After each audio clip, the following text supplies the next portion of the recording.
Hello my viewers and welcome back to my channel. Subscribe, like and feel free to be part of this conversation.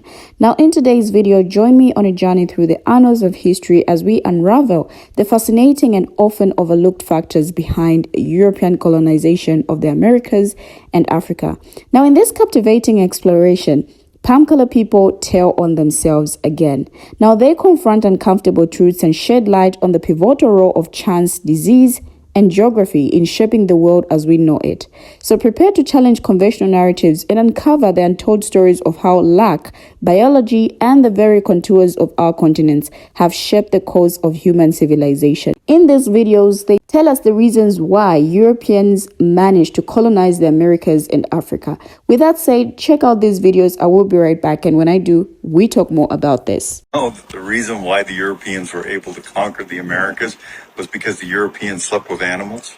No, I don't mean in that way. I wonder how these Spanish conquistadors conquered so much of South and Central America with hardly any people. Cortez took on the Aztecs with only 550 men. Pizarro went into South America with 168. They were victorious not because of the guns and the steel they brought with them, but because of the disease. Columbus landed on Guanaja, the island next to ours, in 1502. He'd been so sick for weeks that he hadn't written in his logbook. Dropped anchor, the local population came out in canoes to greet him, not knowing that he was leaving them. Ever wonder why the Europeans colonized the Americas and Africa and not the other way around? Like, why didn't the Incas sail over to Spain and plant their flag? One of the most important factors was complete luck. In the history of the world, only 14 species of large mammals have ever been domesticated. 13 are native to the Eurasian continent. Africa had 0. The Americas had only 1. These species provided lots of labor, fertilizer, and food, but they also gave Europeans another huge advantage: disease. Smallpox, measles, influenza, malaria are all diseases transferred to humans living in close quarters with animals. Now, they killed a ton of Europeans, but over thousands of years, natural selection favored people with resistance. And so by the time Europeans ventured across oceans, they had built up immunity. Africans and Native Americans had none. European diseases decimated their populations long before any fighting took place. When Francisco Pizarro arrived in Peru in 1531 with less than 200 men, smallpox had already killed up to 90% of the Incan population, making Spanish conquest much easier. Another important information for some people, but not only did they do this in the Americas, they also did this in the Pacific Islands, Australia, and of course, Africa. Like this article mentioned, since colonization, Africa has always been seen as a diseased and dirty place. As the colonization of Africa continued, more and more Africans saw an increase in famine and disease. Before the 19th century, most African states had mastered their environment and diseases were relatively under control. Like in the Americas, Africans had mastered farming and agricultural techniques for thousands of years that prevented famines and disease. And just like the cultural norms of the other indigenous populations around the world, Africa placed a great value on their environment and their animals.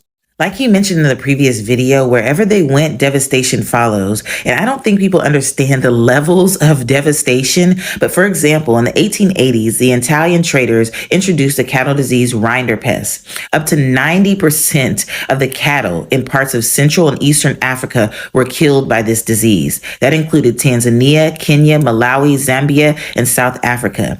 From 1880 to 1890, it just took 10 years for them to destroy 90% of the cattle. The introduction of the slave trade brought disease as well, and not in the way that you think. Because of the introduction of the slave trade, specifically in East Africa, it produced new patterns of settlement. More people began to live in close proximity for security reasons, so they wouldn't be taken by slave traders. More people began living in close proximity, and previously inhabited areas became large forests that were a breeding ground for tsetse flies, especially in Central and Eastern Africa. Because of this, over 200,000 people died of sleeping sickness around the Lake Victoria area, just that area alone. When the disease spread to the Congo and to Zambia, it also did the same thing, killing hundreds of thousands of people. Now, European slave traders did bring diseases, but people tend to forget about the European settlers who drove it home. They brought smallpox, they brought jiggers that are sandflies that cause loss of limbs, cholera, meningitis, and yellow fever. Now, what the Europeans did in Africa as far as diseases could kind of be considered biological warfare, but it wasn't purposeful, so it can't be biological warfare, but there were deliberate attempts in an effort to colonize Africa that had devastating effects. The Germans killed about 80,000 people in Namibia, which broke down the agricultural methods and economic systems. This also happened in Ethiopia, Sudan, and Kenya, which in turn created famine in the 1880s and 1890s. Even though it was Europeans that brought diseases and famine, Africa, hunger, and disease all became the dominant stereotype in the European mindset, which reverberates to this day. I hope you learned something new. Now, listening to the perspectives shared in these videos unveils a sobering truth about the complexities of European colonization. It's undeniable that diseases brought unwittingly by European explorers wreaked havoc on indigenous populations, decimating their numbers long before any battles were fought. Now, the historical accounts of Columbus's arrival in the Americas, with sickness ravaging his crew, paint a grim picture of the unintended consequences of European contact. Moreover, the emphasis on luck as a determinant factor in colonization is both intriguing and revealing. The limited number of large mammal species available for domestication in certain regions undoubtedly played a significant role in shaping the balance of power. The absence of domesticated animals in Africa and the Americas deprived indigenous populations of crucial resources and, as the video points out, contributed to the lack of immunity to European diseases. The commentary on the geographical advantages enjoyed by Europeans is thought-provoking. Now, the shape and interconnectedness of continents played a crucial role in facilitating trade, migration, and ultimately conquest. Now, this underscores the importance of considering not only human agency, but also broader environmental and geographical factors in understanding historical processes. Overall, the insights shared in these videos serve as a poignant reminder of the multifaceted forces at play in shaping the course of history. By acknowledging the role of disease, luck, and geography, we gain a deeper understanding of the complexities and legacies of European colonization, prompting us to question traditional narratives and explore the nuances of our shared past. Now, European explorers unwittingly introduced devastating diseases like smallpox, measles, influenza, and malaria to indigenous populations who lacked immunity to these illnesses. The resulting pandemics wiped out significant portions of native communities, often before direct conflicts occurred. Now, this phenomenon, known as virgin soil epidemics, have profound demographic, social, and cultural consequences, reshaping the dynamics of power in colonized territories. The notion of luck in colonization underscores the unpredictable nature of historical processes. Factors such as the availability of domesticatable animals, which provided labor, transportation, and military advantages, varied significantly across different regions. Now, the limited number of large mammal species available for domestication outside of Eurasia meant that certain societies were inherently disadvantaged in terms of technological and military development. Now, this element of chance played a crucial role in determining the outcomes of encounters between different civilizations. The geographical layout of continents also influenced the course of colonization. The interconnectedness of Eurasia facilitated the exchange of goods, ideas, and technologies, contributing to the rise of powerful empires and enabling the spread of European colonization.